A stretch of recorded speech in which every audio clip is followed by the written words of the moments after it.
لیلۃ القدر، جس کے تعلق سے اللہ نے ایک مستقل سورت اتار دی، اور متعدد قرآن کی کئی آیتوں میں اللہ رب العزت نے اس کا تذکرہ فرمایا۔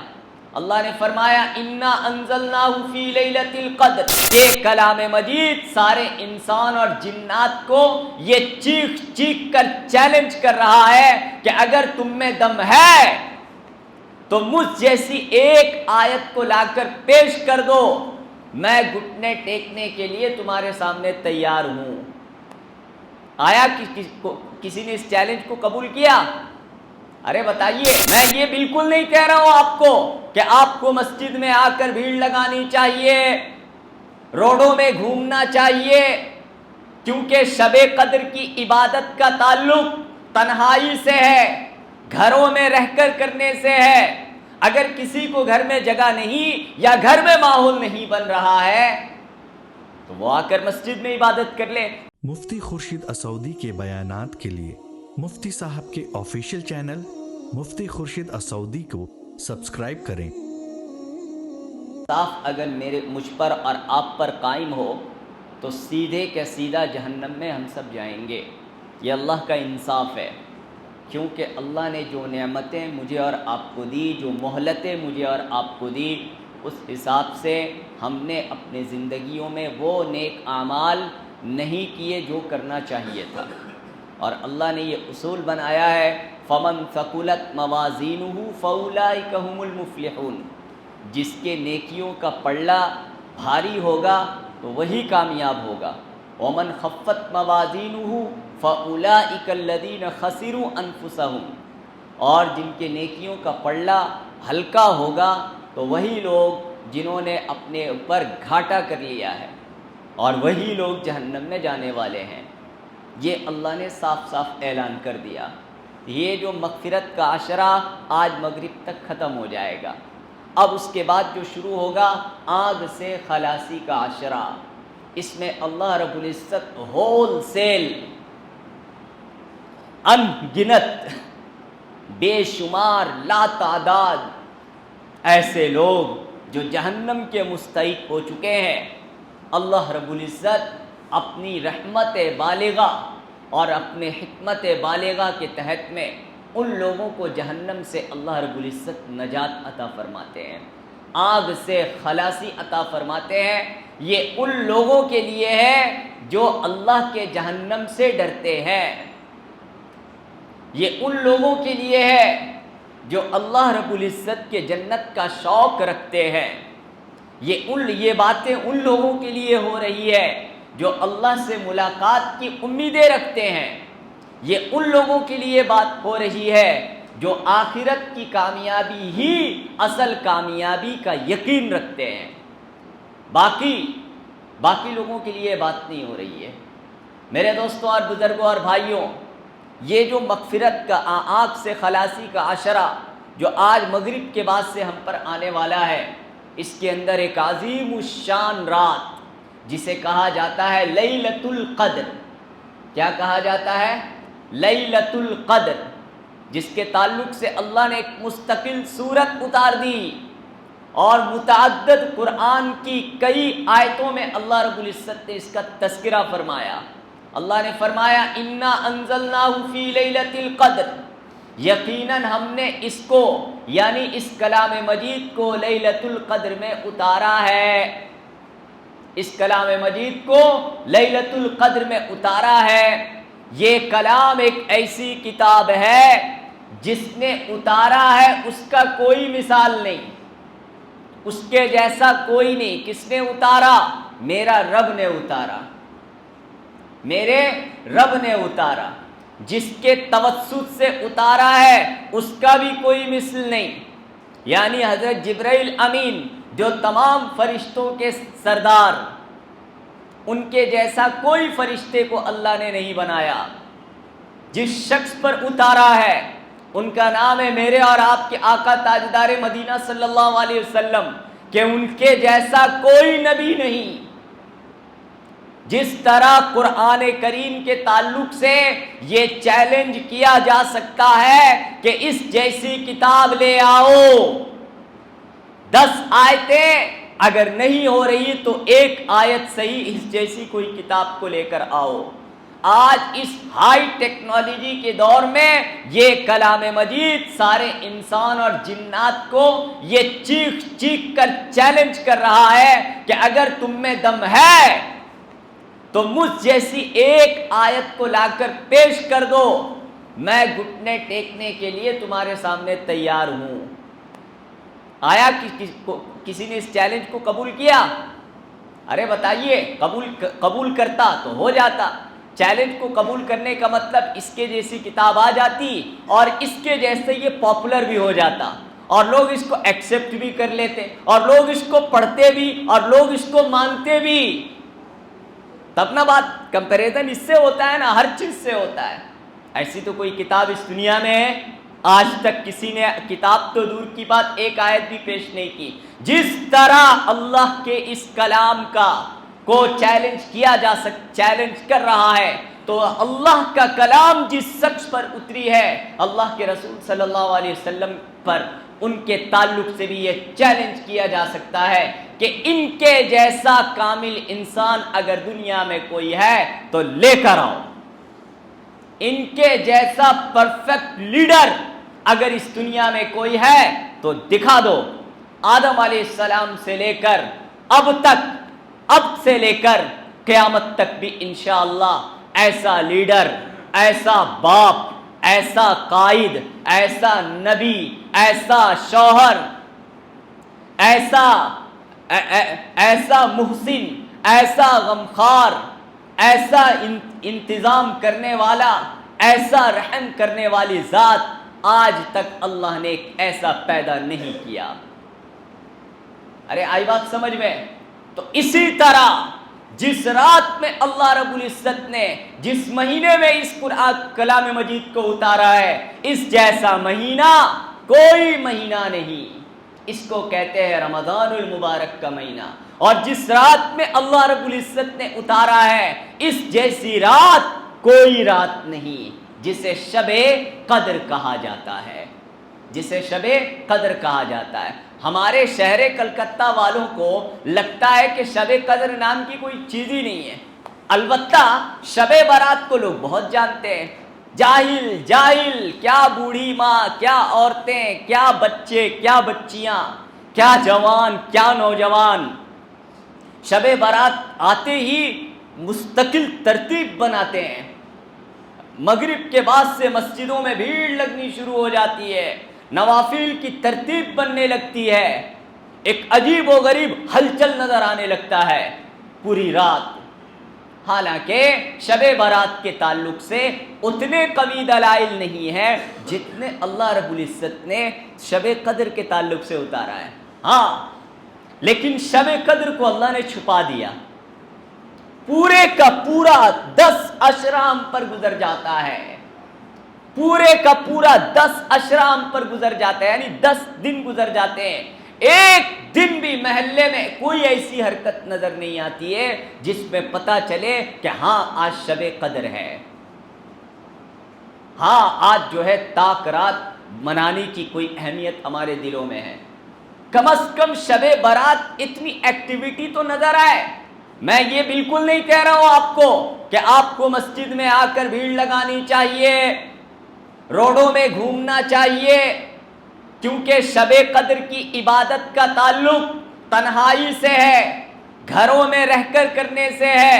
اگر کسی کو گھر میں جگہ نہیں یا گھر میں ماحول نہیں بن رہا ہے تو وہ آ کر مسجد میں عبادت کر لے، لیکن جو ایک چہل پہل، ایک چرچا اور ایک ترتیب ہوتی ہے، وہ چیز ہمارے سماج میں یہ کچھ ساؤتھ انڈیا میں نظر آتا ہے، یہ کچھ ساؤتھ انڈیا میں نظر آتا ہے، لیکن ہمارے بنگال وغیرہ میں ہم نے اس طرح کا کوئی چرچا ہی نہیں دیکھا ہے۔ ارے میرے بھائی، یہ جو آنے والا آج مغرب کے بعد سے جو آنے والی جو رات ہے، اس میں سے کوئی ایک رات ایسی رات ہے، یہ تو پکی بات ہے، اللہ کے رسول صلی اللہ علیہ وسلم نے ارشاد فرمایا کہ اس شب قدر کو رمضان کے اخیر عشرے میں تلاش کرو، علل خصوص اخیر عشرے کے تاک راتوں میں، یعنی 21، 23, 25, 27 اور 29 ان کو کہا جاتا ہے طاق راتیں.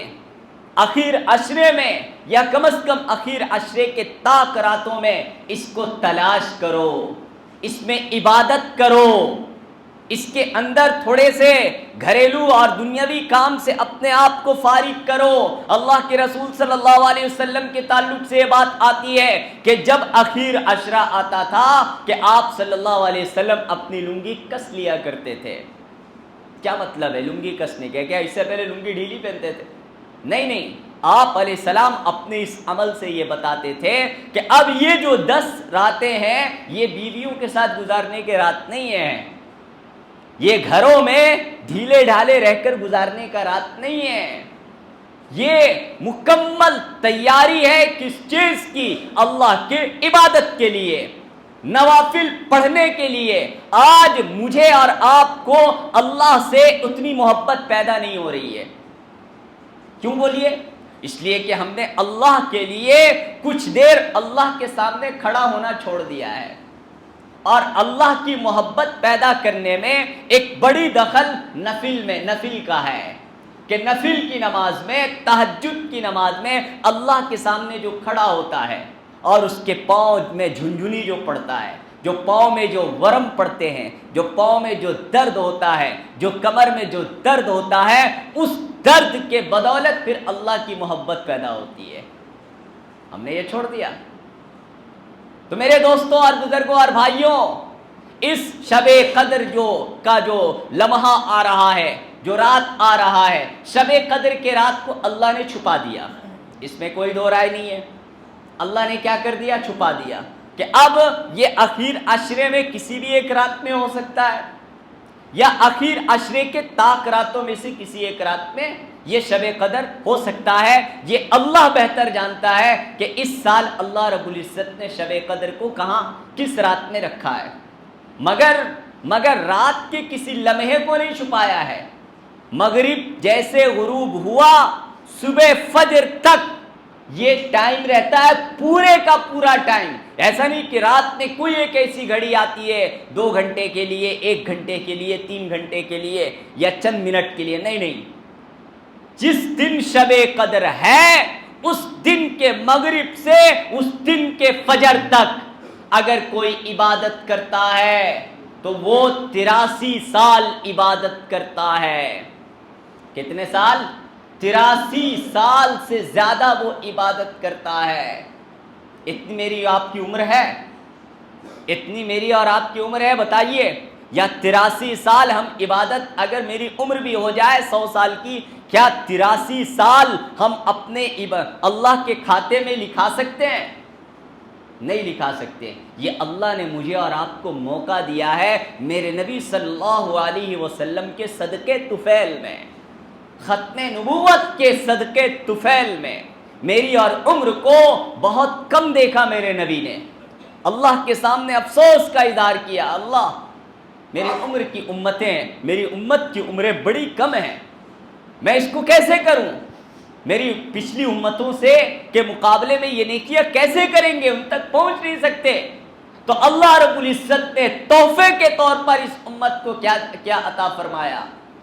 1 رات عطا فرمایا. اگر کسی کو 10 راتیں بھی مل جائے تو 83 انٹو 10 جوڑ لیں. ارے کہاں چلا گیا؟ 10 راتیں بھی کسی بندے کو مل جائے، اگر 1 رات بھی زندگی کا مل جائے تو بتائیے 83 سال اللہ کے حضور میں عبادت کرنے کا اس کو ثواب ہے.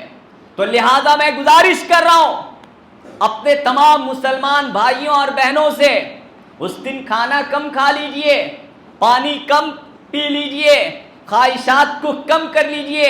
مارکیٹنگ تو جائیے ہی مت، اللہ کے لیے مارکیٹنگ جائیے ہی مت.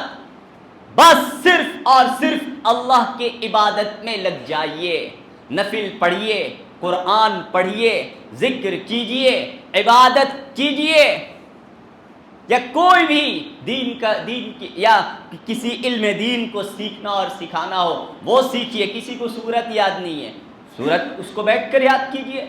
بہت اہم عبادت ہے. بہت سارے ایسے ساتھی ہیں جن کو دعائے قنوت یاد نہیں ہے. بیٹھ کر دعائے قنوت یاد کیجئے. کسی کو اتحیات یاد نہیں ہے، اتحیات بیٹھ کر یاد کیجئے. کیونکہ علم دین کا سیکھنا اور سکھانا یہ ہزاروں رکعت نوافل پڑھنے سے افضل ہے. جو آپ کو پسند ہے وہ کیجئے، جس میں آپ کو سیٹسفائی ہے وہ کیجئے، جس میں آپ کو سہولت لگ رہا ہے وہ کیجئے، مگر ضرور کیجئے ان 10 راتوں کے لیے اپنے آپ کو آپ ضرور فارغ کیجئے. اگر گھر میں خود کیجئے اور اپنے اہل و عیال کو بھی کرائیے. اللہ کے رسول صلی اللہ علیہ وسلم کے تعلق سے ہے کہ آپ علیہ السلام یہ 10 راتیں خود جگتے تھے، اپنے گھر والوں کو بھی جگاتے تھے. ہمارے یہاں یہ ماحول نہیں ہے بھائی. کم از کم شب برات کے بقدر بھی ماحول کلکتے میں پیدا ہو جائے تو غنیمت ہے. اتنی پژمردگی، اتنی سینسلیس، اتنا زیادہ بے حسی ان 10 راتوں میں پائی جاتی ہے، پتہ ہی نہیں چلتا ہے پورے بستی میں کہ آج طاق رات ہے، آج کچھ عبادت کی رات ہے، آج کچھ من میں ہلچل پیدا کرنے کی رات ہے، آج ایک عبادت کے ماحول کا رات ہے. اگر آپ کو گھر میں ماحول نہیں مل رہا ہے تو مسجد آ جائیے، لیکن ضرور کیجئے علل خصوص کم از کم اس دن عشاء کی نماز با جماعت ادا کیجئے اور فجر کی نماز با جماعت ادا کیجئے. جو اتنا بھی نہ کرے اس سے بڑا بد نصیب کوئی نہیں.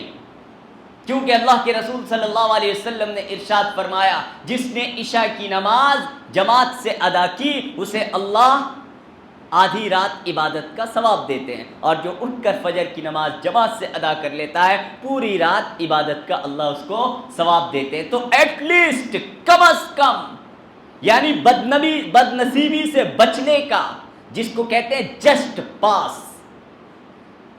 پاس جس کو کہا جاتا ہے، کہ اتنا بھی اگر کوئی کر لے کہ عشاء کی نماز باجماعت ادا کر لے اور فجر کی نماز باجماعت ادا کر لے، اتنا بھی اگر کوئی نہیں کیا تو اس کا مطلب یہ سمجھ لینا ہے کہ میرے اوپر بدبختی چھائی ہوئی ہے، میرے اوپر نحوست چھائی ہوئی ہے. پھر نحوست میرے زندگیوں میں بڑی نحوست ہے، اس کا رونا مت روئیے گا اللہ کے لیے. تو اس کی ترتیب بنائیے کہ کم از کم مجھے عشاء اور فجر ان 10 راتوں میں جماعت کے ساتھ ہر حال میں ادا کرنا ہے، چاہے 2 آدمیوں کے سہارے کندھے گھسٹ کر مجھے مسجد کیوں نہ جانا پڑے. یہ ترتیب بنائیے، ارادے کیجئے، عزائم کیجئے، ایک ہلچل اپنے اندر پیدا کیجئے میرے دوستوں اور بزرگوں اور بھائیوں. پھر دیکھیے اللہ رب العزت کیسے نوازتے ہیں. اور ان راتوں میں اللہ سے خوب مانگیے، خوب لو لگائیے، خوب اللہ کے سامنے گڑ گڑائیے، خوب اپنی مرادوں کو مانگیے. اللہ تو فرما رہا ہے، اللہ پورے بندوں کے سامنے پھیل جاتا ہے اور کہتا ہے کوئی مجھ سے مانگنے والا ہے، مجھ سے کوئی مطالبہ کرنے والا، میں اس کو دوں گا. انا انزلناہ فی لیلۃ القدر، ہم نے اس قرآن کو لیلۃ القدر میں نازل کیا. وما ادراک ما لیلۃ القدر، آپ کیا جانتے ہیں لیلۃ القدر کیا ہے؟ وما لیلۃ القدر خیر من الف شہر، لیلۃ القدر 1000 مہینوں سے زیادہ بہتر ہے. تنزل الملائکۃ والروح فیہا باذن ربہم، اس کے اندر فرشتے بھی اترتے ہیں اور جبرائیل امین بھی اترتے ہیں پوری دنیا میں. سلام ہی حتی مطلع الفجر، یہ فجر کے طلوع تک ہر ایک کے لیے سلامتی ہے، ہر ایک کو وہ سلام کرتے ہیں، ہر ایک کو وہ بشاشت دیتے ہیں. تو میرے دوستوں اور بزرگوں اور بھائیوں، یہ جو موقع مجھے اور آپ کو ملنے والا ہے، ان موقعوں کو مت گوائیے، ورنہ یہ رمضان جائے گا بد دعا دے کر جائے گا. اور بد دعا کس کی؟ جبرائیل امین کی. اور اس پر آمین کس کا؟ میرے اور آپ کے نبی کا. کیا ہم یہ چاہتے ہیں کہ نبی کی بد دعا ہم پر لگ جائے، جبرائیل امین کی بد دعا ہم پر لگ جائے، یہ رمضان المبارک کی بد دعا ہم پر لگ جائے؟ ایسا نہ کریں بھائی، ایسا نہ کرے. اے ابن آدم، حدیث میں آتا ہے، اٹھو اپنے آپ کو جہنم کی اس آگ سے بچاؤ جس کو تم نے اپنے گناہوں کے بدولت جلا لیا ہے. ارے جلایا ہوا ہے کہ نہیں؟ ایک سانس جو ہم باہر چھوڑتے ہیں اور ایک سانس جو ہم اندر لیتے ہیں، یہ کتنی قیمتی ہے؟ جو وینٹیلیٹر میں لیٹ کر ہے اس کو پوچھئے تو وہ بتائے گا۔ سانس کو اندر لینا اور سانس کو باہر چھوڑنا یہ کتنا قیمتی ہے۔ کبھی کسی کی لنگس کا فنکشن بگڑ جائے، وہ اس کو سمجھ میں آتا ہے کہ سانس کیا چیز ہے۔ تو ایک سانس پر ایک مرتبہ الحمدللہ کہنا واجب ہے۔ انصاف تو یہی کہتا ہے۔ اگر انصاف کی نظر سے دیکھیں، ایک نعمت پر ایک مرتبہ ہم بتائیں کہ 1 منٹ میں کتنی سانس لیتے ہیں، ہم نے کتنی عبادت کی اللہ کی؟ نہیں کر سکتے میرے بھائی۔ تو اللہ نے جو موقع دیا ہے، اللہ کے واسطے ان موقعوں کا ہم اچھے سے استعمال کر لیں۔ آج گھروں میں جائیں اور جا کر سب سے پہلا تذکرہ آپ کا یہ ہونا چاہیے کہ دیکھو شب قدر آ رہا ہے، مارکیٹ گرکٹ سب ختم کرو اور ادھر ادھر کی سب ختم کرو، بس مغرب سے لے کر فجر تک ہمیں کیا، اگر مارکیٹ کرنا ہی ہے دن میں چلے جائیے، لیکن رات صرف اللہ کے لیے، رات صرف مصلی میں، رات صرف تسبیحات میں، رات صرف قرآن میں، رات صرف اللہ کے سامنے کھڑا ہونے میں۔ اللہ سے لو لگائیے، کھڑے ہو جائیے اللہ کے سامنے، اللہ اکبر، قل هو اللہ، کس کو یاد نہیں ہوگا یہاں؟ تہجد پڑھنے کا طریقہ یہ ہے، قل هو اللہ احد اللہ الصمد لم یلد ولم یولد ولم یکن لہ کفوا احد۔ اس سے نماز ادا ہو جائے گی، ثواب بھی مل جائے گا، مگر اس سے اللہ کی محبت نہیں پیدا ہوگی۔ محبت تو پیدا ہوتی ہے، آپ اللہ کے سامنے 2 ہی رکعت کے لیے کھڑے ہو جائیں اور بار بار پڑھیے قل هو اللہ احد قل هو اللہ احد قل هو اللہ احد۔ ایک ایک آیت کو 10 مرتبہ، 20 مرتبہ، 50 مرتبہ پڑھیے۔ 2 رکعت کو آدھے گھنٹے میں پڑھیے۔ پھر دیکھیے قرآن کیسی، ایمان کی حلاوت آپ کو کیسی ملتی ہے، روحانیت کا لذت ابھی چکھے نہیں ہم لوگ، اور چکھنے کا یہی طریقہ ہے، لگے رہنا ہے، اللہ کے سامنے کھڑے رہنا ہے، تب محبت پیدا ہوتا ہے۔ جب تک انسان کو کسی چیز کا نفع نہیں ملتا ہے نا، اس سے محبت اس کو پیدا نہیں ہوتا ہے۔ تو ہم نے روحانیت کا نفع اب تک پایا نہیں ہے، روحانیت کی لذت ہمیں لگی نہیں ہے، اس لیے ہمیں جو ہے اتنی دلچسپی نہیں ہے اس کے پیچھے، اور اس کے طریقہ یہی ہے۔ آئی بات سمجھ میں؟ میں امید کرتا ہوں کہ انشاءاللہ العزیز علی الخصوص یہاں جتنے ہمارے مصلیان ہیں اور جو لوگ اس سوشل میڈیا کی توسط سے سنیں گے، انشاءاللہ ان راتوں کی انتہا وہ قدر کریں گے، اس کو عبادتوں میں گزاریں گے، فضولیات میں نہیں گزاریں گے، علی الخصوص عشاء اور فجر کی نماز باجماعت ادا کریں گے۔ اللہ مجھے بھی اور آپ کو بھی اس پر عمل کی توفیق عطا فرمائے۔ جو حضرات سنت نہیں پڑھے